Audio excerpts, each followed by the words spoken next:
The message is just like a pray for us for 2025. It's just like a personal prayer for us because I know you heard the news on the first day of the year 2025. There's a lot of things that happen in the world. Um, in Montenegro, yeah, another member of terrorist gang killed more than 15 people on the first day of the year. And then, of course, you heard in Louisiana. And then, of course, here in Las Vegas. And then around 4 p.m., a guy barricaded himself downtown inside the school, inside the bus, passenger bus. And so, if you are a driver, you will see a lot of police activities around Las Vegas. Every corner, you will see a police squad car. Even if you're dropping a rider, they're looking at you in the eye. It's just like, what? Am I suspect here? Kind of scary because they're looking at you in the eye directly. You open the door, police guys standing in front of the hotel looking at you, looking at your car, looking the way you are. It's so scary. I said, oh my God. And of course, they closed down the Passion Drive because of the Hotel International Trump Tower there because of what happened. And people ask you what happened. Oh, what happened here? We heard a lot. You said, yeah. And you are tired retelling the stories every passenger. You have 15 passengers, and you told them the same story the whole day. I said, man. And I said, well, and I'm telling you guys, like, Lord, what will happen to us in 2025? Just first day, and this is what's going on around the world. And so I pray to the Lord to give me direction because the theme that we have this month is all about prayer. And the theme this year is in Christ alone. And so I want you to start your life to develop a prayer life. I love to pray. It's in a spur of the moment, I could pray. I could pray a homeless guy in a moment. I could pray a rider when I drop them to the airport. I pray for them. I pray for their pilot. I pray for you guys every day. I pray for our church to grow and multiply every day. I pray for my kids every day. I pray for my life. I pray for everyone around the world. I pray for the president, whether you like him or not. I pray for him. Keep on praying for him. You heard stories about our President Biden, about his instability of his emotion and physical. You heard a lot of things, but I keep on praying for him because we know that if our president fluctuated, the economy will fluctuate as well, and everyone will be affected. And so, even though the president of this country or that country is bad, I'm praying for them. I prayed for the president of Russia. I prayed for the president for North Korea. I love to pray. I love to pray. I'm not saying that I have a perfect life when it comes to prayer, because prayer, they said, is one of the hardest, but I love to pray. Gusto ko mag-pray. And thank you, Brother JB, for that wonderful worship. I could not help myself but cry while singing the song Holy. Because I know it, that the Lord, my God, is holy. And every time I pray, I'm connecting to the source of everything, the creator of everything.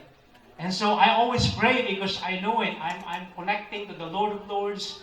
I'm connecting to the King of Kings. And so prayer for me it's not just part of my life, but it's my life. I'm breathing prayer on a daily basis. That's why I love to pray. And so this message today, I pray for stability, is just like a personal prayer for you guys and for all of us, a member of this church, and of course, for all the world. But before we go to the message, I posted our ending balance in the bulletin, 29,590.74. Just to remind yourself, our general fund is only about $2,500 because the $20,000 there that we collected is from people that we asked for money for the Promised Land project. So on a daily month, we have only more than 2,000 general budget. And so thank you guys because we made it again for 2024. Amen? It's all because of you. And I want to greet Pastor Abe and Sterlina. It's their birthday today in Hawaii. Thank you for loving us for so many years. And of course, birthday ni Pastor Melchor sa linggo. Kaya huwag kayong mawawala. Birthday niya. Sister Ami sa Pilipinas mag-party-party ito eh. And of course, si Lester sa 16 din. Sino pa may birthday? Ako sa November. November pa. Okay, our theme for this year po ay in Christ alone. In other words, you cannot do anything without Christ. I'm not gonna read all the verses that I put in here. I also put James 5:17 because Elijah said, or James said about Elijah that he is just a man, just like you and me. But when he prayed about the rain and the rain stopped, and then he prayed again, he said, after 3 years or so, the rain came back. In other words, prayer is a very powerful tool for us when it comes to life. We have struggles, right? Difficulties. When you are struggling, pray. When you have victories in life, pray. When you are in need, pray. Everything. When you are rejected, pray. When you are joyous, pray. In other words, it's part of you. Breathing on a daily basis, we need to pray. That's why I challenge you today. When you are weary, emotionally, physically, or even financially, don't forget to pray because we are praying to the King of Kings and to the Lord of Lords. When you are starving, pray. When you're angry, pray. When you're hungry, pray. When you are down, pray. When you are stressing life, pray. When you are depressed, pray. When you are, you don't know what to do, pray. Because, it will help us at peace with what is going on around us or even deep within us. Prayer. I was telling last Sunday with Pastor Will about, he said that he's going to write a book in the Philippines while vacationing. And when he told me about that, when I got home, I prayed. I prayed for wisdom for Pastor Willie to develop a depthness of his book, and hopefully it will become a world seller. That it will be a blessing for him and his family financially. I prayed that for him. And so I imagine if God will use his books to bless people around the world, and in return, he will be blessed financially. I-bless niya rin kami mga kapwa niya, pastor, dito financially. Amen? You never know. You see? Amen? Tigi-isang, okay na ako sa Bentley. You see? You never know. That's why when I heard people sharing with me about their goals and dreams in life, I prayed for them. Kasi imagine, kapag na-bless itong kapatid natin ito dahil membro natin siya o kasama natin sa church, of course, magbe-bless yung kapilya, di mo ba? Kaya pag-pray natin sila eh. Katulad ng pinag-pray natin si Vanessa last Sunday because pupunta siya ng Air Force. Kapag bless sila ng Panginoon, mabe-bless ang pamilya nila. Kasi pinag-pray natin sila. Kaya kapag may narinig tayo magaling, ipag-pray po natin sila. So this morning, let's dive together, in this prayer for stability for us in 2025. Number one, can you put kapatid na Maya? Let's pray together for a financial stability and security. Alam niyo, kapag ang isang tao ay financially stable siya at secure siya, mas marami siyang magagawa. Marami siyang matutulungan. Ask the Lord, for guidance kung paano nyo i-manage yung sinasabi nating karampot na income natin. Alam nyo, karampot man yan o malaki yan, kapag may discipline ka, mapagkakasya mo kahit gaano kalit yan. Ang pinagtataka ng asawa ko, nag-uusap kami kahapon dahil sabi ko sa kanya, nagkikrave ako ng pizza. 3 linggo na. Sabi ko sa kanya, wala ba tayong pizza dyan? Sabi niya, wala eh. Akala ko nung pumunta kami ng South Premium, dahil nagtitingin ako ng sapatos, dahil may pastor na nagpapabili ng sapatos, nagtitingin ako ng sales, Kaso wala akong kasyang budget. Sabi ko, balik na lang tayo. Iniisip ko, bibili kami ng asawa ko ng pizza doon sa binibilan namin palagi, doon sa Esbaro ba yun? O sa Barong siya. Akala ko, bibili kami ng pizza, nakaganon kami ni Lucas. Agaan tayo na makayayain niya kaming bumili ng pizza. Hindi, pumila siya doon sa Starbucks. Bumili siya ng kape. Binilan din naman kami ni Lucas. Sabi ko sarili ko, akala ko pizza. Umuwi kami, Umuwi kami. Pag-uwi ko sa bahay, meron namang sobrang niluto si Lester na dinengdeng. Dinagdagan ko na lang ulit para makakain. Tapos nung lumabas sila ng hapon, ni Bree, sabi ko, pwedeng bumili ka ng pizza doon sa Walmart na lang, yung $6. At saka, ano ba yan? Yung ano na yan? Inilit ko kayo ng umaga, bumili siya. So niluto na niya kayo ng umaga yung pizza, yun ang kinape namin. Sabi ko sa rin, okay, breakfast, pizza. At least na yung cravings ko. Sabi ko, mukhang nag-iirap kami. Yun sa isip ko. Mukhang nag-iirap kami financially. $6 yung pizza. Pero pizza pa rin. Di ba? But you know, just like what I said, if you have the financial discipline, para yung sinasabi natin sa Tagalog, para higpitan yung sinturon natin, mapagkakasya natin kung ano meron tayo. Amen? Ang sabi nga ni Lord, ano po dun sa Sword Manager, sa Luke 16, sabi niya, whoever can be trusted with very little, sabi niya, can also be trusted with much. And whoever is dishonest with very little, will also be dishonest with much. So how can, God can trust us with more kapag hindi tayo mapagkakatiwalaan ng Diyos ng kakarampol. Ang sabi doon, whoever, that's, including you and me, kasama po kami dito. Kapag hindi tayo mapagkakatiwalaan ng Diyos ng maliliit na bagay, hindi niya tayo pagkakatiwalaan din ng malaking bagay. If we are going to squander small amount of money with things that hindi naman natin talagang kailangan, hindi tayo pagkakatiwala ng Diyos. Kahapon, nasa loob kami ng Adidas. Ako ang nagtitingin, Pero ang asawa ko mayroong bit-bit na sapatos. Iniisip ko, bibili niya kaya ito. Alam niyo po, sorry to mention this, pero parang meron yata 100 na piraso ang sapatos ng asawa ko. At may bit-bit siyang sapatos kahapon. So sabi ko, bibili niya kaya ito, hindi. Tinitingnan ko siya. So alam niyang kinukonsensya ko siya. Sabi niya, kasa sa akin to, sale lang. Sabi ko, patay tayo na ito. Mukha siya pang bibili. But she ended up putting back the shoes. Sabi niya, tingin ko hindi ko kailangan to. Sabi ko, Lord, salamat. Hindi niya talaga kailangan ito. Tapos nung nag-drive kami pa uwi, ang dami pang sapatos sa garage. Ano pa mga yun? Sabi ko, hindi, yun ang mga binigay ko sa iyo. Ipapapadala mo pa sa Mindanao. Ganun ba? Kasama pala yun, nakala ko hindi.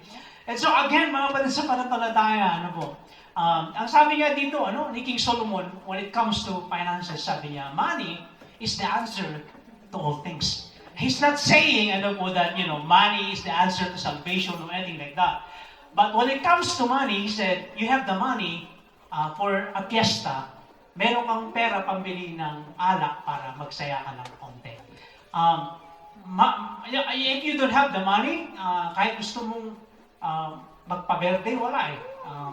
Gusto mong umuwi ka sa Pilipinas at gusto mong mapiestahan yung buong barangay mo, wala eh. Dahil wala tayong pera. Alam niyo yung problema ng asawa ko, nung nag-usap kami, bibigyan mo ba ako ng baon kasi uwi sila, Sabi ko, pwede 300, may 300 ako na nakatago dyan sa baso ko. Pwede na ba yun? 300 lang.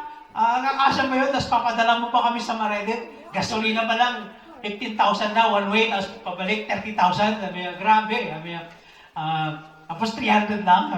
Sabi ko, yan ang pera ko pagkasahin mo.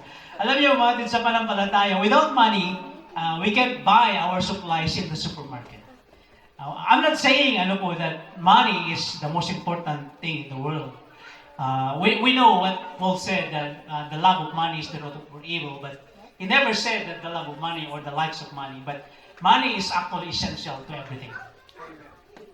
Kailangan natin ng pera. Sabi nga nila na nung nagsisimula akong pastor, dapat daw ang pastor ay mahirap lang dahil pag mahirap ka daw, banal kang pastor. Sabi ko, hindi ako papayag yan. Ayaw kong maging mahirap na pastor, sabi ko. Kasi yun ang tradisyon sa kultura namin sa Supres. Dapat mahirap kang pastor para kabanal-banal ang tawag sa iyo at tingin sa iyo. Ang problema nga, pambili ng lipstick ng asawa mo, di mabili. Tapos yung mga anak mo, nakatingin kapag Pasko sa mga anak ng ibang kapatiran, ang saya-saya. Samantala yung anak mo, di man lang may bilhan. Sabi ko, Lord, ayoko ng ganyan. Ayoko ng ganyan. Gusto ko maayos na buhay. Gusto ko magandang buhay. Gusto ko, kung ano yung gusto nilang kainin, makakain nila. I pray for that for my family. I pray for that for my children. Again, without money, we can pay our debts and bills. Without money, we can go and travel anywhere we like. Kaya importante din ang pera. Pero of course, hindi naman natin pwedeng bayaran ng pera ang salvation natin dahil libre po ito. Binigay sa atin. Kaya lang, importante po ang pera. Huwag po tayong maniwala na ang pera daw ay hindi mahalaga. May sinasabi ng iba na it's not about money. Mga ganun minsan, ano? Pero hindi po totoo yun. It's all about money. When you are a person, human living with needs and wants in this world. Kailangan natin ng pera. Ako, kailangan ko ng pera. Kailangan natin. Of course, the context here, sabi natin, ano po, if you have money, you can do a lot of things. I said that a while ago.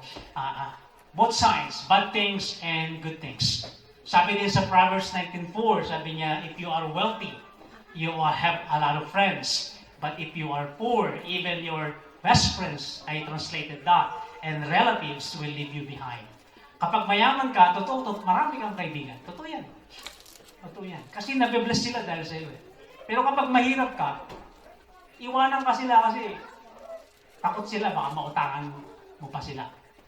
Hindi ko sinasabing sobrang yaman, dahil prayer din ni David yun, huwag mo kong bigyan ng sobrang yaman, sabi niya. O huwag mo din akong gawing mahirap, baka magnakaw ako. Totoo yun eh. Totoo yun. Prayer ko din yun, sabi ko, Lord. Pero binago ko na. Sabi ko, Lord, gusto kong maging milyonaryo. Gusto kong maging milyonaryo. Prayer ko yun. Ewan ko prayer nyo. Pero yun ang prayer ko para sa sarili ko. Milyonaryo na ba ako? Tingin ko kasi may bahay kami, may kotse kami, may ari-arian kami sa Pilipinas. May bilyerandi ako. Siguro mayaman ako. Pero financially hindi. Ang dami kong utang eh. You see? Kailangan natin ng pera. Kapag kailangan natin ng pera, may solusyon naman eh. Magtrabaho tayo. Di po ba? Magtrabaho tayo ng maayos at gumastos tayo ng maayos. I have met a lot of people na mayaman, financially stable sila, pero pakumbaba nila. Hindi sila hambog, hindi sila mayabang. They don't parade ng kanilang kayamanan. Pero napaka-generous po nila when it comes to financial support sa ministry. At sana ganun din po tayo kapag inangat na naging Diyos yung ating buhay. Kapag pinayaman ka niya, Pastor Melchor, Pastor John, and Pastor Willie, huwag nating kalimutan ang ating iglesia. Amen? At ganoon din tayo na membro ng iglesia ito. Pwedeng palakpakan po natin ang Diyos po natin.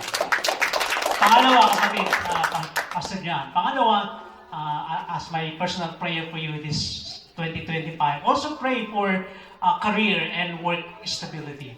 Alam nyo, importante na stable yung work po natin. Kasi dito lang gagaling yung ating pinanggagastos sa pamilya natin. Mag-pray po tayo na God will protect us kasi may mga taong inggit sa atin sa trabaho. Gagawa sila ng paraan para matanggal ka sa posisyon mo at sila yung aangat doon sa posisyon mo. Iba naman, naiinggit kasi nga maganda ang buhay mo. Hindi ka nagsalita ng masamang lengguwahe. Pumapasok ka ng maayos, nagkatrabaho ka ng maayos. May mga tao din naman na gusto ka nilang sirain, ika nga, dahil inggit sa puso meron sila. My question for you right now, ay asan na kayo in 5 years, sa inyong career path na tinatahak? Ako din, dati meron din naman akong career na tinatahak, kahapon, just a side step, I was surprised, may biglang tumawag sa akin sa messenger, kaklase ko ng high school. I never met them in more than 30 years. Sa Manila High, doon ako nag-aral ng high school sa Intramuros. And all of a sudden, biglang may tumawag sa akin. Sabi ko, sino ka? Sabi niya, si Joey. Joey din ang pangalan eh. Sabi niya, si Joey ito. Si Joey de la Cruz. Sabi ko, sino Joey? Sino Joy? Kaklase mo nung high school. Tapos, inilagay nila sa FaceTime. FaceTime ba tawag doon? FaceTime, no? So, nagkita-kita kami. Oo nga, sino yung katabi mo? Sino yung katabi mo? May katabi siya. Sabi niya, si Elisa, kaklase mo kami nung second year. Sabi ko, second year ba? Bakit di ba tayo magkaklase nung third year na? Hindi na. Kasi naging section 4 ka na. O nga, ano? Tapos nung fourth year, hindi rin. Bakit? O, lumipat ka ng section 3. Pangat ako ng pangat eh. Actually, ililipat ako ng section 1 nung fourth year. Kaya lang, wala akong kakilala section 1. Kaya sabi ko, ma'am, pwedeng ilagay mo na lang ako section 3. Nandun yung dalawang barkada ko, yung kasama ko sa junior police, si Ronald saka si Romeo. Naging best friend ko sila hanggang ngayon. Ano? Kaibigan mo sila. Even Ronald Molina, because of Facebook, nagkita kami ulit. And so again, let me go back. Let's pray for a career opportunities that God will open for us in 2025. One thing I learned, when it comes to a career path, it's not always perfect. Meron ding ups and downs, Meron din tayong tinatawag na iniisip nating successful and then along the way, we failed, But, you cannot replace yung tinatawag po nating success sa buhay, yung tinatawag po nating work hard and discipline. Hindi mo pwedeng palitan ito eh. Kapag working hard ka, of course, hindi palagi nagbubunga din naman ng pagiging successful kahit napakasipag mo eh. Or disiplinado ka, meron din naman. Remember the story that I shared with you before? Nung ako'y naging janitor sa Maynila. Naging janitor ako bago ako pumasok ng seminary. Dahil nakita ng Chinese na napakasipag ko, di ba? Narinig nyo na yung kwento, prinumot niya ako. Dahil ang sipag-sipag kong janitor. Tinawag niya ako sa opisina niya, pinalinis niya yung opisina niya, yung drawer niya, ang daming pera, grabe. Siguro sabi ko, parte ito ng testing ko, matutokso ka dahil parang ang daming pera ka. Pero hindi ko tinas yung pera.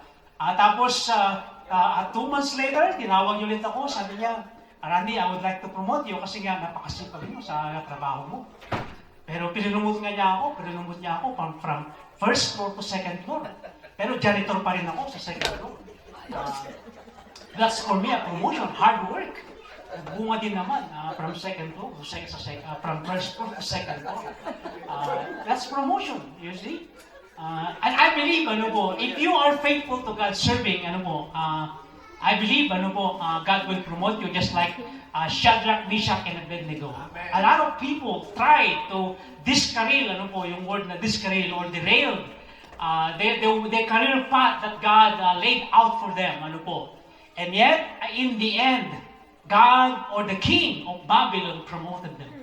And so walang pwedeng pumigil doon sa career path na nilay out ng Diyos sa atin. Your friends, your loved ones, or even fellow workers will derail that God laid out for you, but in the end, you will be promoted. As long as you are faithful to the Lord our God, they will obstruct your career path, but in the end, I believe that the Lord our God will promote you. The same is true with your story or my story. Before we moved to Hawaii, a fellow pastor tried to obstruct and derail my coming to the U.S. Tinago niya ang mga documents para hindi ako makarating ng Amerika. Hanggang mapaso yung petisyon ko, napaso yung petisyon. Pag tinatanong nila itong pastor na ito, siguro, darating din. Pero tinago niya pala yung mga documents. And so, alam niyo ang consequence nun, nakilala ko si Stel Vivian. Kung hindi napaso yun, hindi ko nakilala si Stel Vivian. Wala na ako sa Pilipinas noon. Kung bago siya lumipat sa church. Kasi lumalakad na, naritanggap ko na yung approval eh. Nantay ko na lang yung aking interview date. Pero yung pala, nakatago na yung mga documents ko. So I waited more than a year. And then they refiled, so we waited another year. So 3 years yung pag-aantay ko dito. Grabe. And so again, just like what I said, the Lord was already laid out your career path or your dreams and goals in life. People will try to obstruct your success, your promotion, but in the end, because of God, you would be promoted, just like Meshach and Shadrach and Abednego. Amen? Number 3 is this. Let's pray for our family's stability. Alam nyo, importante po na stable ang pamilya natin. You heard me that I went to Manila High and I met this guy named Ronald. When I met him during our second year, transferred po ako galing probinsya from St. Anthony's College sa aming probinsya, isang private school. Hindi kami mahirap, pero hindi kami mayaman, pero doon ako nilagay ng tatay ko sa private school. Actually, hindi siya nagbabayad ng tuition fee ko, pag-exam, kasi hulugan eh. Pumupunta yung mga madre sa bahay para maningil at ibabayad ng tatay ko, darak. Alam niyo yung darak? Tuyo, titawag namin, pangpakain ng mga baboy dun sa likod ng St. Anthony's College. Yun ang aking tuition fee. Hanggang makalipat ako ng Manila at I met this guy named Ronald. Alam niyo kung saan siya nakatira? Sa ilalim ng hagdanan. He was living by himself, at pinag-aaral niya yung sarili niya sa high school. And I developed and befriended a good friendship with him, just like what I mentioned a while ago because of Facebook. Nahanap niya ulit ako.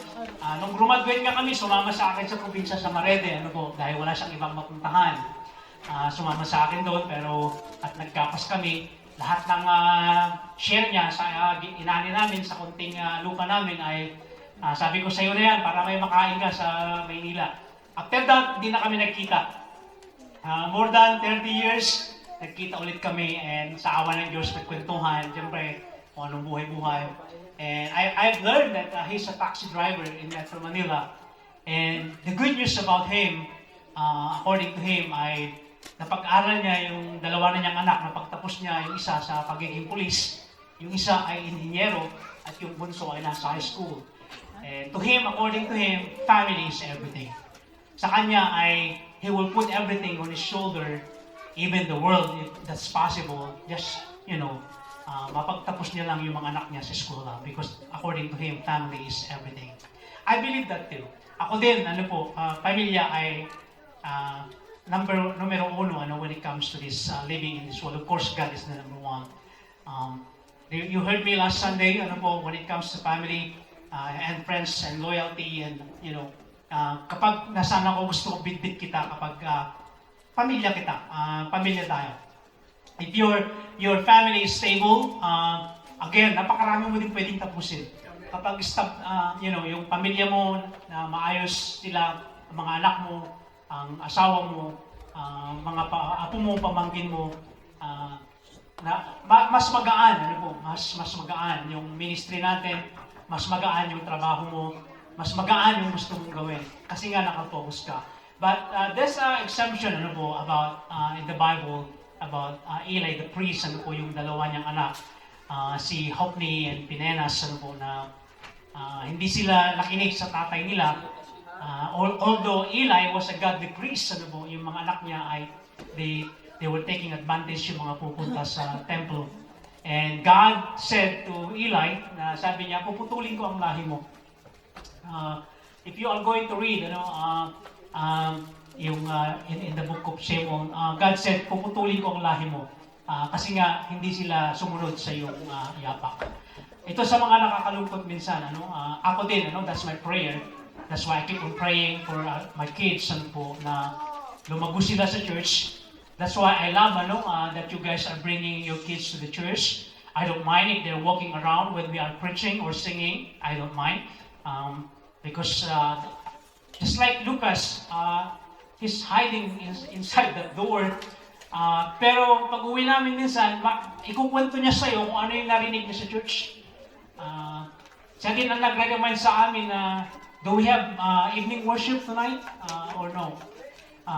So we're going to worship Jesus, okay? Mga ganun, so I was smiling deep within me because even my son, merong karamdaman, ay nakikita ko na nakikinig pala siya. My point here is this. No family is perfect. That's a given. My family is not perfect. Maybe your family is not perfect too. But there's one thing that we can do, and that is to pray for them on a daily basis. Pag-pray natin sila na maging stable din sila sa kanilang mga pangarap sa buhay. Pag-pray natin na maging maayos ang kanilang paglilingkod. Just like Job, na sabi nga niya dyan, let me just paraphrase, sabi niya, Job said, perhaps my children have seen, of course, that the praise there is against God or against you, and curse God, they said in their hearts. That's why he did not just pray for them or for the children, for his children, but he offered, a burnt offering. Ganon kaganda, And so number 4 is this. Let's pray for well-being as well. I don't know how healthy you are, You heard me my stories, I'm not healthy physically. But my wife is, keep on pushing me every day. Nagiging healthy ako on a daily basis, gumaganda ang blood sugar ko. Pati pag inom ko ng Coke, hindi ko na naubos yung isang botelya ng Coke. I replace it with coconut water. Even pagkain ng matatamis, nung pwede pa ang matamis pa ang watermelon, naubos ko maghapon na isang watermelon to replace yung cocoa sugar intake ko. So I'm trying to be healthy in 2025. I don't know how healthy you are again. One of the reasons kung bakit kailangan maging healthy tayo, nandiyan po sa words po natin, because our bodies are living holy because of the Holy Spirit. Kaya dapat healthy po tayo. In that way, we can honor God because our God is holy. Dapat tayo din ay banal. Bakit? Dahil sa atin nakatira ang Holy Spirit. Take time to exercise. Just like my son Lucas said, eat healthy to be healthy, he said. Ganon din, kumain din tayo ng spiritual food para healthy din ang spiritual natin through the Word of God. Let's meditate. Sabi nga ng Joshua 1:8, sabi niya doon, meditate the Word of God day and night. Because it is written there, sabi niya, if you meditate day and night on the Word of God, you will be prosperous and successful. And then the last one, na gusto kong prayer for our church and our family as well is pray for our church to become a healthy church financially, maging healthy tayo financially.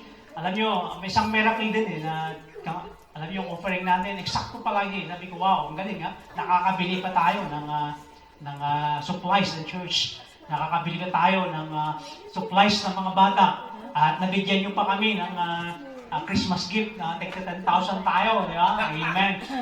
Grabe, So, tuwa-tuwa kami. Salamat po, Salamat. You see, ipag-pray natin. Let's pray for unity of the people, for our fellowship as a believer. Pag-pray po natin, yung harmony po natin.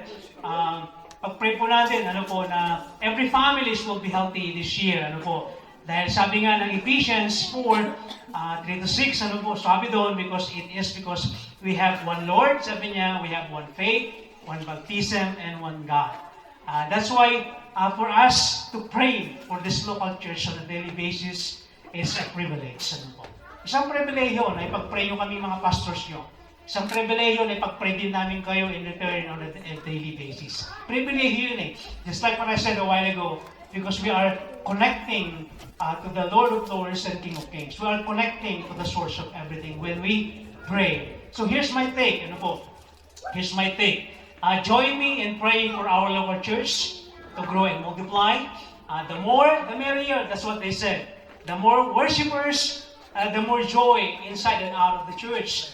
The one saved person, just like the song says a while ago, meron na namang nawala, napapuntang impyerno kapag meron tayong nadala o na surrender sa ating Panginoon Diyos. It brings joy to the heart of God.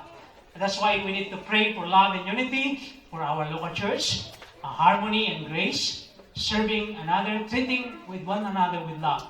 Always remember this, what we do in this church is all about for the glory of God and nothing for us. Tayo ay pare-parehong instrumento lamang ng Diyos. So let me conclude this one, with that song. Can you put, Pastor, with that? I found this song, by Matthew West, Don't Stop Praying.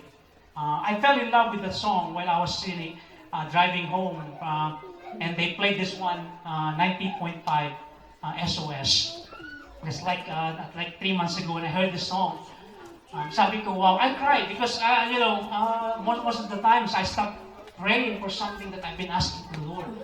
And then this is the second stanza says, in the chorus, it says, when you cried, it said, and you cried till your tears run dry, the answer won't come and you don't know why. And you wonder if you can bow your head even one more time. And then the chorus said, don't stop praying, Don't stop calling on Jesus' name. He said, keep on pounding on heaven's door. I think that's the idea there when the woman came to Jesus. And it's like he's pounding the door of the judge's house until the judge opened the door for her. So I think that's the idea there. And then he said, Matthew said, and let your knees wear out the floor. And don't stop believing. Because mountains move with just a little faith. And your Father's heard every single word you're saying. So, Matthew said, don't stop praying. Alam niyo, how many times, siguro hindi ito, then we stop praying. And then I challenge you again, for 2025, don't stop praying. Keep pounding on the door of heaven until God said, okay, I've seen enough of your faith. I'll give it to you. Amen? Let's bow down and pray. Oh, glorious Father in heaven, thank you, Father, for this opportunity to pray for our church. Thank you, Lord, for the challenge for us to be a prayerful believer in 10-25, Lord. A prayer for us, a prayer for the individual. And Lord, Father God in heaven, we are looking forward for a better year for this church. A better year for everyone in this church. A better year for families in the church. For love and harmony and unity. And help us, Lord, to become a banner of light this year for our co-workers, friends and relatives, Lord, who are looking at us, an example, a model of prayer, Lord Jesus. Lord, here we are, humbling ourselves before you, that help us, that never stop praying until such time that we will receive what we are looking for from your hands and asking for. Lord, give us wisdom, give us knowledge to understand and learn more about you and be filled with the Holy Spirit and all the things we pray and all the believers will say, Amen.